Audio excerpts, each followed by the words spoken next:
Dewi Nike, Yokoso. Kembali lagi di diarinya Dewi. Untuk yang pertama kali datang di channel ini, perkenalkan, nama saya Dewi. Saya tinggal di Tokyo 11,5 tahun lebih.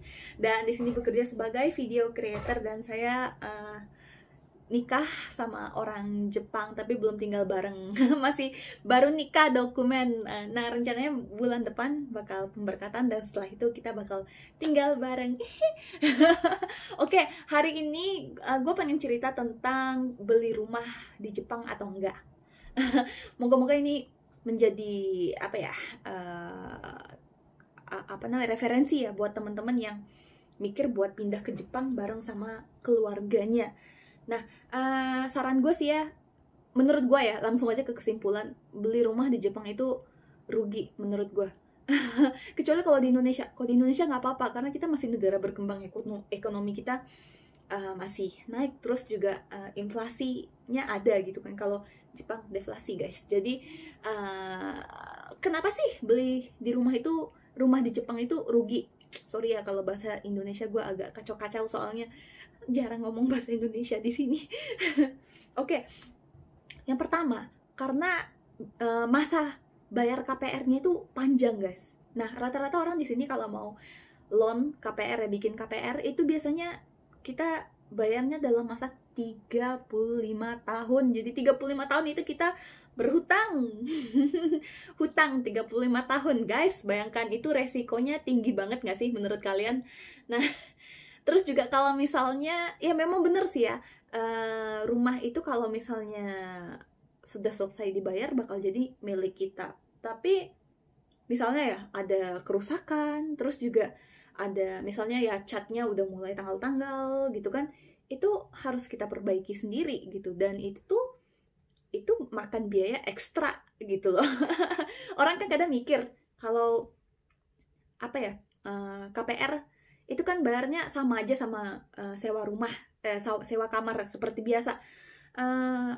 Tapi ya kalau misalnya ada kerusakan segala macam ya, kalau misalnya kita tinggal di apartemen yang ada ownernya, yang bukan milik kita, itu biasanya nanti misalnya di bagian luarnya ini catnya udah mulai tanggal-tanggal, itu biasanya nanti yang bakal bayar ownernya yang bakal maintenance buat memperbarui cat-cat yang udah tanggal-tanggal itu.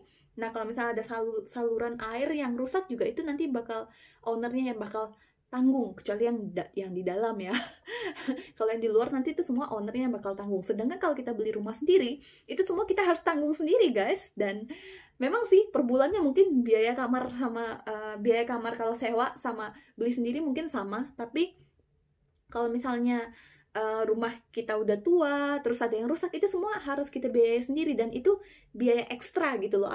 Ujung-ujungnya sih lebih mahal punya rumah sendiri. Jadi rugi sih menurut gue. Kemarin nih gue pernah dengar cerita teman gue yang punya rumah sendiri, katanya ada sesuatu yang rusak gitu di rumahnya, dan buat memperbaiki itu dia kena biaya sekitar 600.000. Dan gue lupa apa yang rusak, tapi itu bukan sesuatu yang gede banget, bukan masalah kayak misalnya airnya nggak masuk ke rumah, dia bukan kayak gitu. Jadi cuman kerusakan kecil gitu, dan itu kena sekitar 600.000 yen, sekitar 82 juta. Dan gue denger itu udah kayak what gitu, oh my god gitu.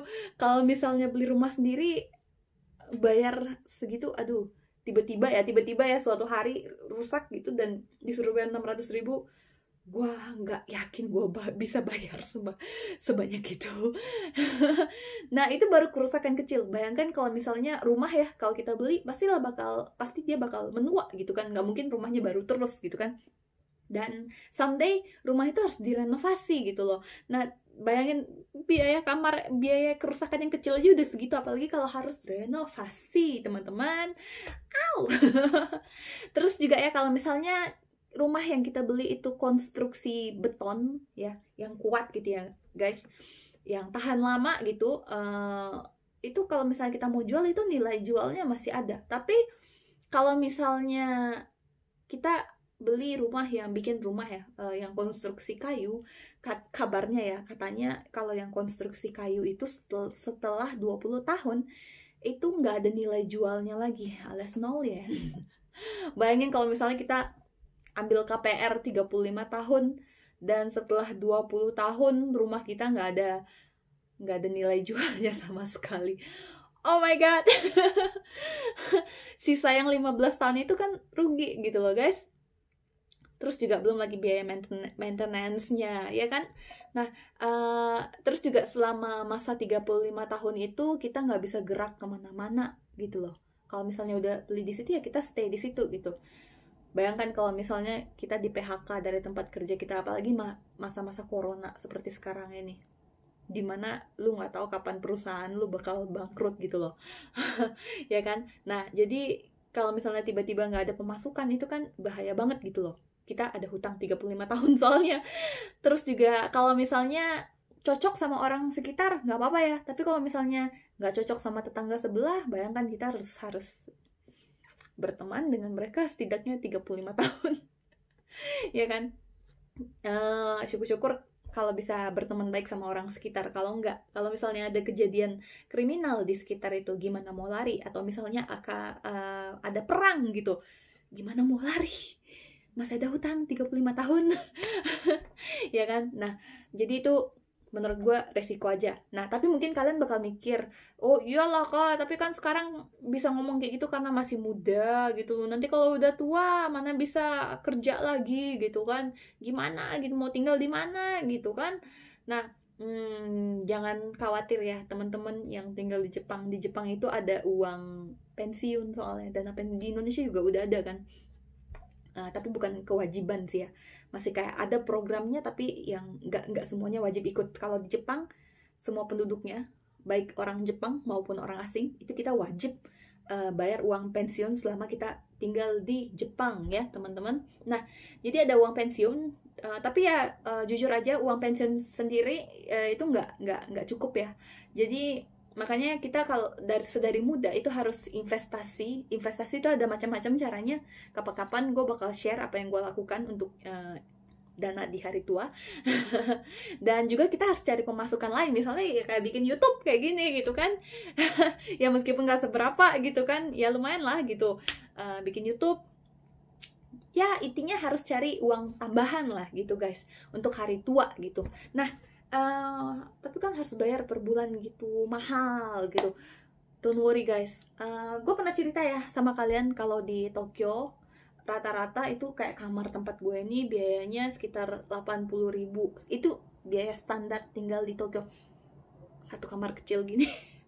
85.000 alias ya sekitar 10 jutaan ya di Indonesia kan gitu kan, di rupiah kan.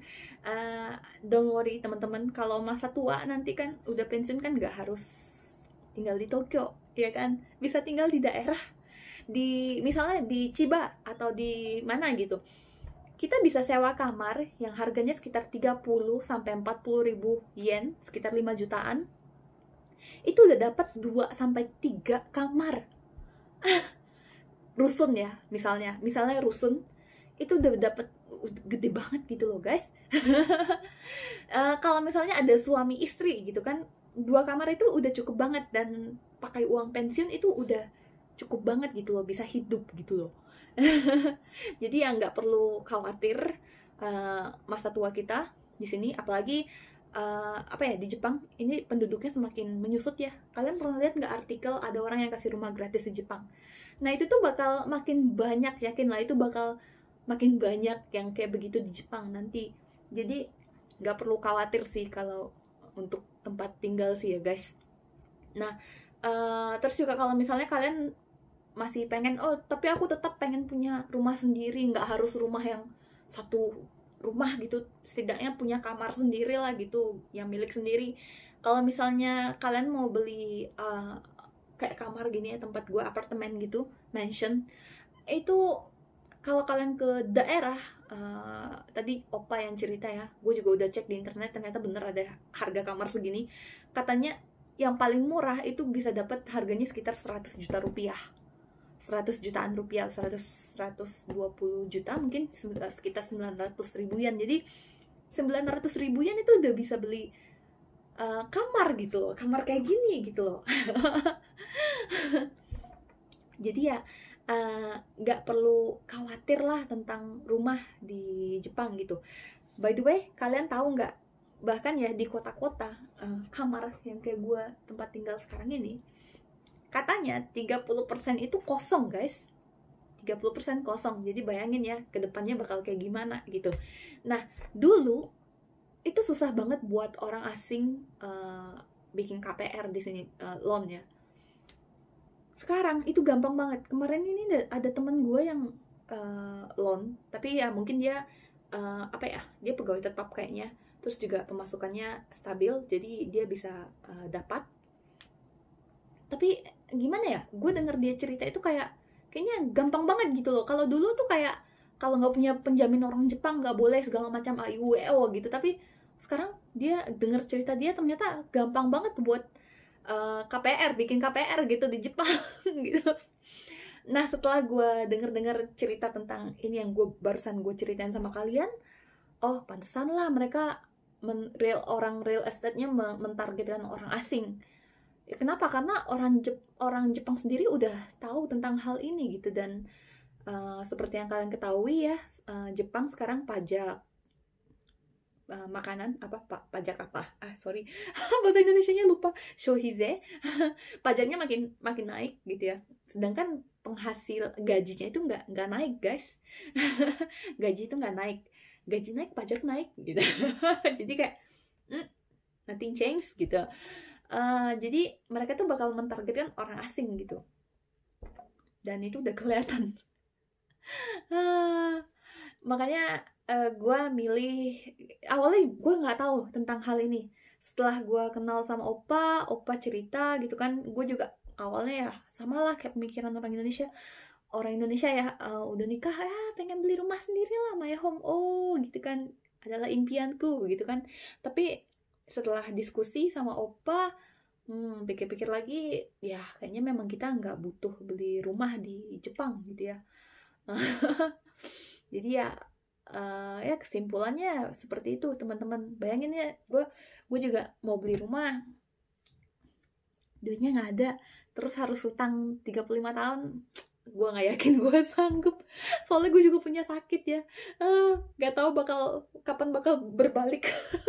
Jadi ya bayangin ya, gue nggak mau ninggalin hutang sebanyak itu di dunia ini. Terus juga gue rasa nggak penting sih beli rumah di Jepang. Kalau kalian mau beli rumah, lebih baik kalian beli di Indonesia, karena di Indonesia itu masih ada nilainya gitu loh. Rumah itu masih rumah itu investasi di Indonesia, tapi kalau di Jepang sendiri rumah itu bukan investasi teman-teman. Jadi ya sekian cerita untuk hari ini, semoga menjadi referensi buat teman-teman yang lagi di Jepang bareng sama keluarganya, yang lagi mikir buat beli rumah, atau mungkin ya kalian mungkin someday pengen ke Jepang, ajak keluarga dan pengen menetap di sini, mana tahu menjadi referensi buat teman-teman semua. Oke, sekian video untuk hari ini. Kalau misalnya kalian ada request, silakan komen di bawah. Maaf ya nggak bisa edit soalnya akhir-akhir ini sibuk, ini muka gue gatel banget hari ini. Kenapa? Merah-merah juga karena panas pakai masker dulu. Kalau misalnya ada request, jangan lupa untuk komen. Udah bilang tadi ya kayaknya. Oh ya, terus nggak bisa edit ya, iya. Sorry, lupa ingatan. Oke deh teman-teman. By the way, buat teman-teman yang belum subscribe, jangan lupa untuk subscribe dan tekan tombol notifikasi, jadi kalian bisa mendapatkan notifikasi ketika gue mengupload video terbaru. Oke, sampai jumpa lagi di video berikutnya. Mata tsuki no doga de oai shimashou. Ja ne!